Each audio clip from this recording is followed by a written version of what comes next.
Welcome back, Wolskinders. Welcome to another video. In today's video, as the title suggests, as you guys saw, it's about dairy products. And for the past while, I have been still eating dairy, being on a carnivore diet, and even a ketovore diet. But I have realized that dairy products and my blood sugar, being a type 1 diabetic, are quite interesting, actually. I have noticed that through all the times I've had dairy, certain things that I have with it can blunt the effect of dairy than just having it straight. And let me give you some examples. Cheese being the process of dairy. I normally eat cheese by itself, and then sometimes with like hard salami or pepperoni slices, and that hardly bumps my blood sugar.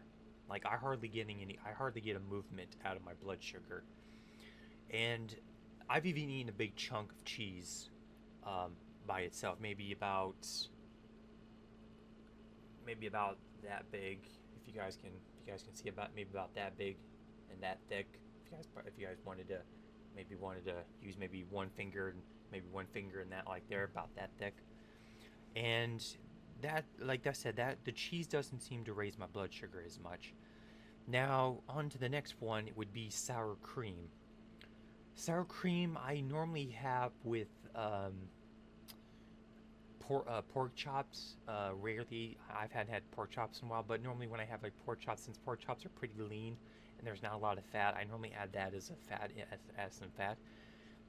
It's good by itself. If you use it as a condiment, which is really which I can really see using it for. Normally I have it with pork rinds as a snack. Like I just dip my pork rinds into sour cream, and I normally have that. But if you use sour cream as a condiment, you can get away with sour cream pretty heavily, and it doesn't really raise your blood sugar that much because there's other stuff in there to help blunt it. The other product is cottage cheese. Now I normally get like a couple of pounds of cottage cheese a month, and that normally lasts me quite a decent while. And yeah, for some reason there's just no way of getting around it. So, cottage cheese raises your blood sugar. There's no other stuff going with it to blunt it. I haven't found any other forms of ways of blunting it, and I think that's where I'm getting at with if you get the gist with dairy products, is that you have to find something to blunt it, because if you just go straight like with heavy cream and dairy and milk, if you do those types and nothing else, it just shoots your blood sugar straight up. So you have to find some sort of way to blunt dairy products if you're going to have dairy on your diet, or being a type 1 diabetic, or even a diabetic to be general. I just normally talk about type 1s because that's normally that's because I am one. That's how I formulate my my findings, is with that. So if you guys have dairy product, try to find some way to blunt it, because it's going to be the only way to do it. You need to find some sort of way to utilize it, so that way you can still have dairy, but you don't need a lot of it. Because you're just using it for taste or for texture, and that's normally what you want it for. So I thought I'd share this, because that's pretty much what I've been able to find out, is that if you're gonna have dairy, find a way to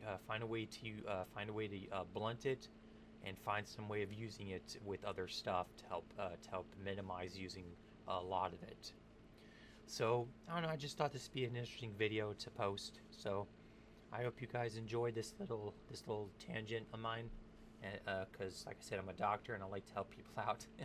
I just use that because it's fun to say, because people get pissed off when you tell them that when you say that you're not even a doctor. But it's like, I do all these studies myself on my own, and I like to share what I find with others. So you guys take care, be well, be safe, have fun.